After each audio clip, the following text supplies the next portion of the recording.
በዘረኛ ማህበረሰብ ውስጥ እየተገፋ አድጎ በመስቀልቅል የቤተሰብ ታሪክ ታጅቦ በመገለልና በባይተዋርነት አለንጋ እየተገረፈ ኖሮ ስቴዲየሞች ውስጥ በዘረኝነት ስድብ ተሸማቆ የኖረ ቢሆንም በጥረቱና ተፈጥሮ ባደለችው ችሎታው በአስገራሚ ታታሪነትና በብቃት ተጫውቶ ኑሮን አሸንፎ ታላቅና ቱጃር የሆነ ለተበዳዮችና ለግፉዓኖችም ጠበቃ የሆነ ነው።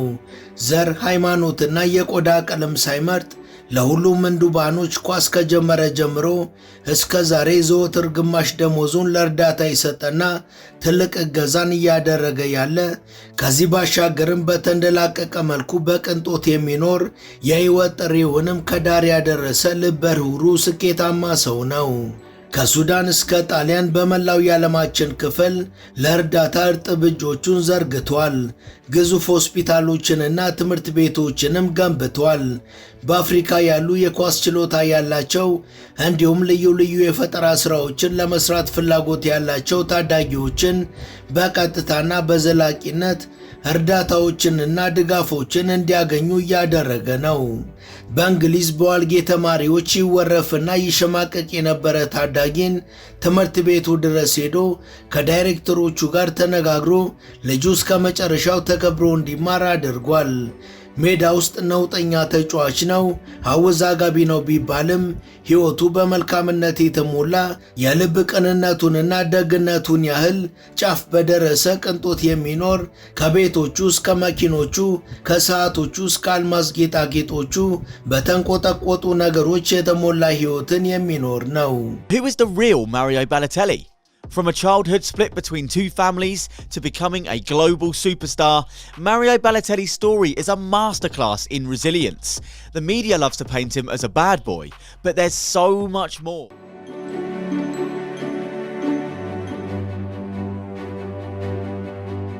ሰላም ጤና ይስጥልን። በመላው ዓለም የምትገኙ የመሿለኪያ ላይፍ ቤተሰቦች ለዛሬ ስለ አነጋጋሪው ጥበበኛ ማሪዮ ባሎቴሊና ስላለው ሀብት እንዲሁም ደግሞ ስላልተነገረው ደግነቱ እናወጋችኋለን። አብራችሁን ቆዩ።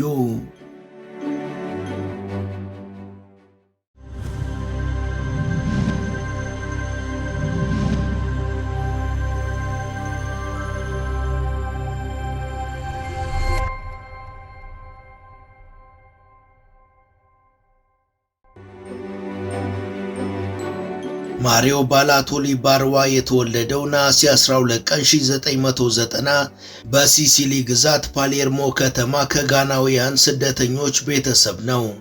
የ2 ዓመት ልጅም እያለ ቤተሰቡ በብሬሺያ ግዛት ወደምትገኘው ባኞሎሜላ ተዛወረ። በዓመቱ የ3 ዓመት ልጅ ሳለ ቤተሰቡ የሕክምና ወጪውን መሸፈን ባለመቻላቸው ባሎቴሊን በማደጎ ሰጡ። የማደጎ ወላጆቹ በሰሜን ጣሊያን ኮንቺሲዮ ከተማ ይኖሩ ነበር።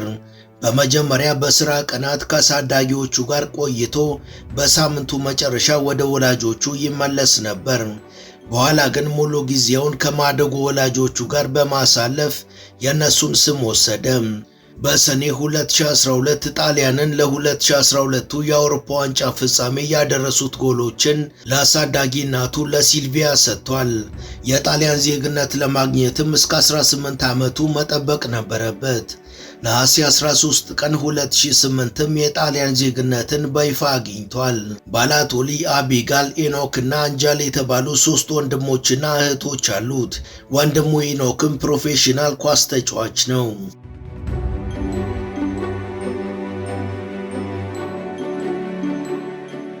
ሚያዝያ 2 ቀን 2006 በ15 ዓመቱ ለሉሜዛኔ የመጀመሪያው ቡድን መጫወት የጀመረው ባሎቴሊ በባርሴሎና ያደረገው ሙከራ ሳይሳካ ቀርቶ በ2006 ኢንተር ሚላንን በክፍያ ተቀላቅሏል። ኢንተር ሚላንን በ2007 ሙሉ ለሙሉ የክለቡ ተጫዋች አድርጎ አስፈርሞታል። በወርሃ ታኅሳስ 2007 የመጀመሪያውን የሴሪያ ጨዋታውን ካግሊያሪን ሲገጥሙ አከናውኗል። ህዳር 2008 በ18 ዓመት ከ85 ቀናት ዕድሜው በቻምፒየንስ ሊግ ጎል በማስቆጠር በኢንተር ሚላን ታሪክ በዕድሜ ትንሹ ተጫዋች ሆነ። በኢንተር ሚላን ቆይታውን በጁቬንቱስ ደጋፊዎች የዘረኝነት ጥቃት ደርሶበታል። ከአሰልጣኝ ጆዜ ሞሪኒዮ ጋር ከዲሲፕሊን ጋር በተያያዙ ጉዳዮች አለመግባባት ነበረው። በ2010 በቻምፒየንስ ሊግ የፍጻሜ ጨዋታ ባርሴሎናን ሲገጥሙ ማሊያውን መሬት ላይ በመወርወር ደጋፊዎቹን አስቆጥቷል።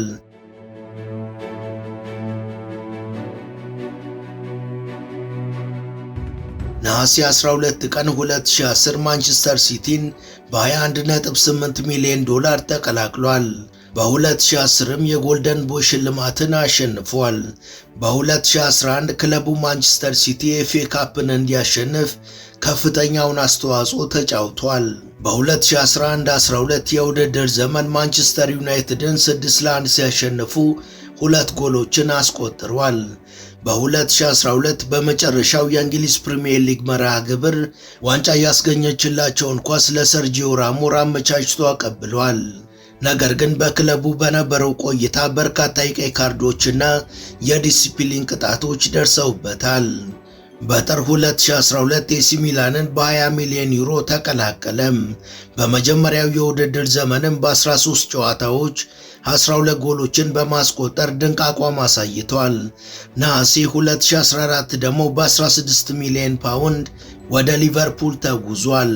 ነገር ግን በሊቨርፑል ቆይታው በ28 ጨዋታዎች 4 ጎሎችን ብቻ ያስቆጠረ ሲሆን በ2015 በውሰት ወደ ኤሲ ሚላን ተመልሷል። ነሐሴ 31 ቀን 2016 የፈረንሳዩን ኒስ ክለብ በነፃ ዝውውር ተቀላቅሏል። በ2017-18 የውድድር ዘመን 18 የሊግ ጎሎችን በማስቆጠር ምርጥ ብቃቱን አሳይቷል።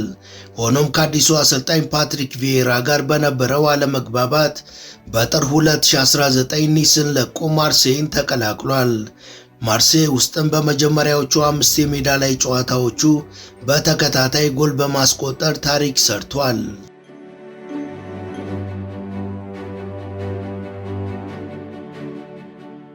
በነሐሴ 2019 ወደ ትውልድ ከተማው ብሬሻ ቢመለስም በዘረኝነት ጥቃቶች ተንገላቷል።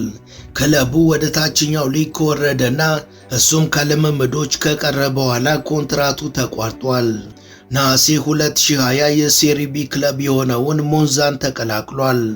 በሐምሌ 2021 ደግሞ የቱርኩን አዳንዲሞስፖርን ተቀላቅሎ 18 ጎሎችን ያስቆጠረ ሲሆን ለፊፋ የፑሽካሽ ሽልማት እጩ የሆነች ድንቅ ጎልም አስቆጥሯል። ከአንድ ዓመት በኋላ በ2022 ወደ ስዊዘርላንዱ ሲዮን አምርቶ ከ12 ወራት ቆይታ በኋላ ወደ ቱርኩ ክለብ አዳና ዴሚስፖር ተመልሷል። በጥቅምት 2024 የሴሪያ ክለብ የሆነውን ጄንዋን ተቀላቅሏል።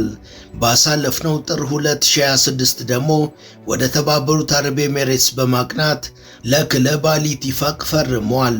ባላቶሊ በ2007 የጋና ብሔራዊ ቡድን ጥሪን ውድቅ በማድረግ ጣሊያንን ወክሎ መጫወትን መርጧል። በነሐሴ 2010 በኮት ዲቯር ላይ የመጀመሪያውን የብሔራዊ ቡድን ጨዋታውን አደረገ። በ2012 የአውሮፓ ዋንጫም ለጣሊያን ብሔራዊ ቡድን በዋና ውድድሮች ላይ የተጫወተ የመጀመሪያው ጥቁር ተጫዋች ሆኗል። በውድድሩ 3 ጎሎችን በማስቆጠር ቡድኑን ለፍጻሜ አድርሷል። በግማሽ ፍጻሜው ጨዋታ ጀርመን ላይ 2 ጎሎችን አስቆጥሯል። በ2013 ከጣሊያን ጋር የኮንፌዴሬሽን ዋንጫ የናስ ሜዳሊያ አግኝቷል። በ2014 የዓለም ዋንጫ እንግሊዝ ላይ የማሸነፊያ ጎሏን አስቆጥሯል። ለብሔራዊ ቡድኑ ሳይመረጥ ረጅም ጊዜ ከቆየ በኋላ በ2018 በአሰልጣኝ ሮቤርቶ ማንቺኒ ጥሪ ተደርጎለት በሳውዲ አረቢያ ላይ ግብ አስቆጥሯል። እንዲሁም በ2022 ላይ ዳግም ጥሪ ተደርጎለት ነበር።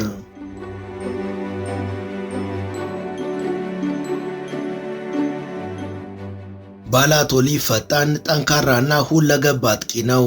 በኃይለኛ ምቱ፣ በቅጣት ምቶቹና በፍጹም ቅጣት ምት ችሎታው ይታወቃል። እስከ ዛሬ ከሞከራቸው 43 ፔናልቲዎች ውስጥም 38ቱን ወደ ጎልነት ቀይሯል። ነገር ግን በዝቅተኛ ትጋቱና ሜዳ ላይ በሚያሳየው የቁጣ ስሜት እንዲሁም ደግሞ በትዕቢቱ ምክንያት በተደጋጋሚ ተተችቷል። ሱፐር ማሪዮ የሚል ቅጽል ስም የወጣለት ባላቶሊ በመገናኛ ብዙሃን ዘንድ አስቸጋሪ ባህሪ ያለው ተብሎ ይገለጻል። ቤት ውስጥ ርችት በማቃጠል የፈጠረውን እሳትና ማንቸስተር ዩናይትድ ላይ ጎል ሲያስቆጥር ዋይ ኦልዌይስ ሚ የሚል ጽሑፍ ያለበትን ማሊያ በማሳየቱም በስፋት ይታወቃል። በ2014 በማህበራዊ ሚዲያ ላይ በለጠፈው ምስል ምክንያት በዘረኝነትና በጸረ ሴማዊነት ክስ ቀርቦበታል። ባላቶሊ የአልኮል መጠጥ የማይጠጣ ሲሆን የድብልቅ ማርሻል አርትም አድናቂ ነው። እህቱ ናይጄሪያዊውን ታዋቂ ተጫዋች ኦባፋሚ ማርቲንስን አግብታለች። ከቀድሞ ፍቅረኛው ራፋኤል አሪኮ ጋር የዲኤንኤ ምርመራ ካደረገ በኋላ በ2014 አባትነቱን ያመነላት ፒያ የተባለች ቆንጆ ሴት ልጅም አለችው። በ2017 ደግሞ ማንነቷ ካልታወቀች ሴት ላዮን የተባለ ወንድ ልጅን ወልዷል። ውድ የመሿለኪያ ላይፍ ቤተሰቦች አብራችሁን ስለሆናችሁ ከልብ እናመሰግናለን። በአጭር ጊዜ በበርካቶች ተወዳጅ የሆነችው መሿለኪያ ላይፍ ቻናል የበለጠ እንድታደግ ሰብስክራይብ ያላደረጋችሁ አንድ ጊዜ ሰብስክራይብ በማድረግ እንድንበረታ እንድታግዙን አስታውሰን ተረካችንን እንቀጥል። ማሪዮ ባላቶሊ በግምት $60 ሚሊዮን የተጣራ ሀብት አለው። የሚገርመው ግን በእንግሊዝ ሚዲያዎችና በዘረኞች የሚጠላውና የሚገለለው እንደ ነውጠኛና መጥፎ ሰው ተደርጎ ስሙ የሚጠለሸው ባላቶሊ ከሁሉም ክለቦች ከሚያገኘው ደሞዝ ግማሹን እርዳታዎችና በጎ ተግባራት ላይ ያውላል። ባላቶሊ ከሜዳ ውጪ ባለው ልግስና ለረጅም ጊዜ መልካም አሻራን በጸጥታ ማኖር የቻለ ድንቅ ተጫዋች ነው። በተደጋጋሚ ከሚያገኛቸው ተጨማሪ ገቢዎች ላይም ከፍተኛውን ድርሻ በአፍሪካ ለሚገኙ ሕፃናት ይለግሳል።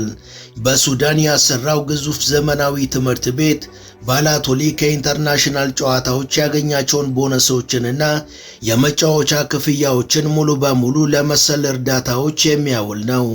በደቡብ ሱዳን አንድ ሁለተኛ ደረጃ ትምህርት ቤትና በርካታ መሠረተ ልማቶችን ገንብቶ አስረክቧል። ባላቶሊ ይህን መሰሉን ከፍተኛ እርዳታ ያደረገው የአካባቢው ወጣቶች ከታጣቂዎች ግጭት ርቀው የተሻለ ዕድል እንዲያገኙ መሆኑን ገልጿል። ላለፉት ዓመታት በተደጋጋሚ የወጡ የተለያዩ መረጃዎች እንደሚያመለክቱት ባላቶሊ በአጠቃላይ ከስፖርት የሚያገኘውን ደሞዝ ወደ ግማሽ የሚጠጋውን በአፍሪካ ላሉ ችግረኛ ሕፃናት ለመርዳት በቁርጠኝነት ሳይሰስት ይለግሳል። ለማንቸስተር ሲቲ የተጫወተ በነበረበት ወቅት መጠለያ ላጣ አንድ ሰው $1500 በቀጥታ መስጠቱ ይታወሳል። እንዲሁም ጋዜጦቻቸውንና መጽሔቶቻቸውን ሳይወስድ ለጋዜጣና ለመጽሔት ሻጮች $30 ኖቶችን ያድል እንደነበረም ተነግሯል።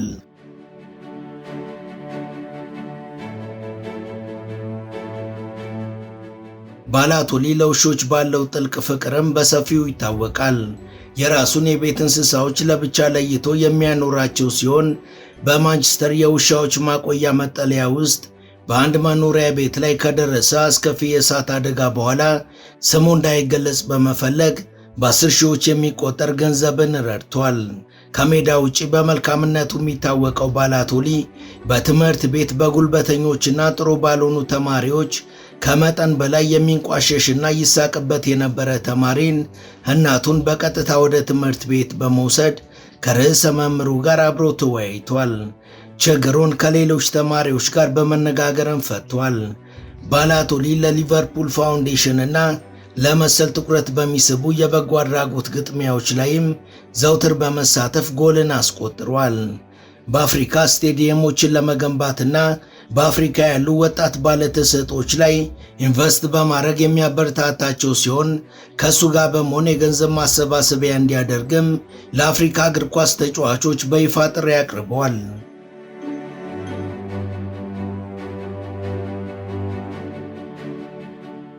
ባላቶሊ አሁንም እግር ኳስን እየተጫወተ ሲሆን በየዓመቱ በአማካኝ $7 ሚሊዮን ደሞዝን ያገኛል። ከደሞዙ በተጨማሪ የስፖንሰርሺፕ ስምምነቶች ለሀብቱ ትልቅ መሆን አስተዋጽኦን አበርክተዋል። ማሪዮ ባላቶሊ ከፍተኛ የእርዳታ ተግባራትን የሚፈጽም ድንቅ ሰብዕና ያለው የመሆኑን ያህል ብዙ ገንዘብም ያወጣል። በሕይወት ውስጥ ጥሩ ነገሮችን የሚወድ ሲሆን በደማቁ የሚኖርም ነው። በሚላን ከተማ እጅግ አስደናቂ የሆነ መኖሪያ ቤት አለው። ይህ በሚላን የሚገኘው ቤቱ የወርቅ ፏፏቴና የራሱ አምሳያ ያለው ሐውልትን ይዟል። በተጨማሪም የሞቀ የመኝታ ቤት መዋኛ ገንዳ፣ የወይን ማከማቻ፣ የግል ሲኒማና ጎልፍ ለመለማመድ የሚያስችል አርቲፊሻል ሳርም አለው። ሙሉ መታጠቢያ ቤትና ልብስ መቀየሪያ ክፍሎች ያሉት ዋና መኝታ ቤት እንዲሁም 3 ተጨማሪ መኝታ ቤቶችና መታጠቢያ ቤቶች፣ እጅግ የተዋበ ሰፊ ሳሎን እንዲሁም ክፍት የሆነ ኩሽናና የመመገቢያ ክፍሎችም አለው። ባላቶሊ ለሊቨርፑል በሚጫወትበት ወቅትም ድንቅ መኖሪያ ቤት ውስጥ ይኖር የነበረ ሲሆን የአስደናቂ ቤቱ ወደር የማይገኝለት ነበር። 10 መታጠቢያ ክፍሎች፣ 5 መኝታ ቤቶች፣ የሄሊኮፕተር ማረፊያ፣ የእግር ኳስ ሜዳ እንዲሁም የሙቀት መጠንን ለመቆጣጠር የሚያስችል የዋሻዎች ኔትወርክና የቤት ውስጥ ስፓ መዋኛ ገንዳም ነበረው። ቤቱ ከዚህ ባሻገር ግዙፍና ጠፍጣፋ ስክሪን የተገጠመለት የሚዲያ ክፍል፣ ድንገተኛ ድግሶች ሲኖሩ ለመጠጥ ማከማቻነት የሚያገለግል የወይን ማስቀመጫ ያለበት ክፍል እንዲሁም የሞቀ መዋኛ ገንዳና ጂምን ያካተተ አስደናቂ የመዝናኛ ክፍልም ነበረው።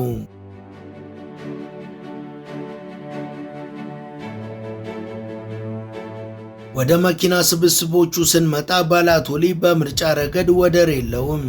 እጅግ ማራኪ ለሆኑ የመኪና ስብስቦቹ በሚሊዮኖች የሚቆጠሩ ዶላሮችን ፈሰስ አድርጓል። እሱ በኩራት ከሚያሽከረክራቸው መኪናዎች አንዱ ፌራሪ 458 ነው። ይህ የስፖርት መኪና እስከ 562 የፈረስ ጉልበት የሚያመነጭ ኃይለኛ የቪኤት ሞተር ተገጥሞለታል። ይህ ማራኪ መኪና በመደበኛ ፍጥነት ሲነዳ በሰዓት 325 ኪሎ ሜትር የሚነዳ ሲሆን በፍጥነት ሲነዳ ደግሞ በ3.4 ሰከንዶች ውስጥ እስከ 60 ማይልስ መጓዝ ይችላል። የሱ ፌራሪ ሰፊ የውስጥ ክፍል ያለው ሲሆን ዘና ለማለት የሚያስችል በቂ ቦታንም ይሰጣል። ባላቶሊ በለንደን ጎዳናዎች ላይ በከፍተኛ ፍጥነት በማሽከርከር ብዙ ቅጣቶችን ከፍሏል።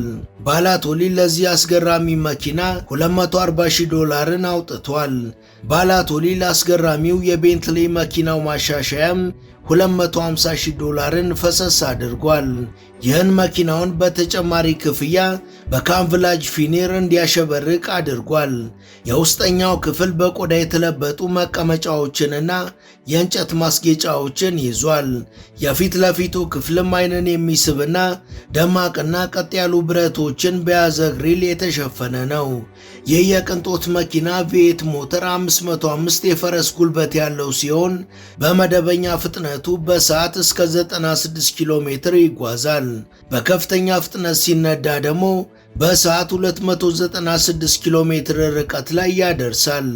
ባላቶሊ ከዚህ ባሻገር አውዲ R8V እና ፖርሼ 911 የተሰኙ 2 መኪኖችም አሉት። ወደ ጌጣጌጦች ስንመጣ ባላቶሊ ዓለም ላይ ካሉ ምርጥ ጌጣጌጦች መሃል የተወሰኑትን የግል ንብረቱ አድርጓል። ባላቶሊ ብዙ ጊዜ ከነዚህ መሃል የኮከብ ቅርጽ ያላቸው የአልማዝ ጆሮ ጌጦችን አድርጎ ይታያል። ከነዚህ በተጨማሪ የሮሌክስ ሰዓቶችና የአልማዝ የአንገት ሐብሎችም አሉት። ባላቶሊ የተገፋ አድጎ በምስቅልቅል የቤተሰብ ታሪክ ታጅቦ በመገለልና በባይተዋርነት አለንጋ እየተገረፈ የኖረ ቢሆንም በጥረቱና ተፈጥሮ ባደለችው ችሎታው በአስገራሚ ታታሪነት በብቃት ተጫውቶ ኑሮን አሸንፎ ታላቅና ቱጃር የሆነ ለተበዳዮችና ግፉዓኖች ደራሽና ጠበቃ የሆነ ዘር ሃይማኖትን እና የቆዳ ቀለምን ሳይመርጥ ለሁሉም ምንዱባኖች ግማሽ ደሞዙን የሰጠና ትልቅ እገዛን እያደረገ ያለ ከዛ ባሻገር በተንደላቀቀ ቅንጦትም የሚኖር የህይወት ጥሪውን ከዳር ያደረሰም ልበ ሩህሩህ ስኬታማ ሰው ነው።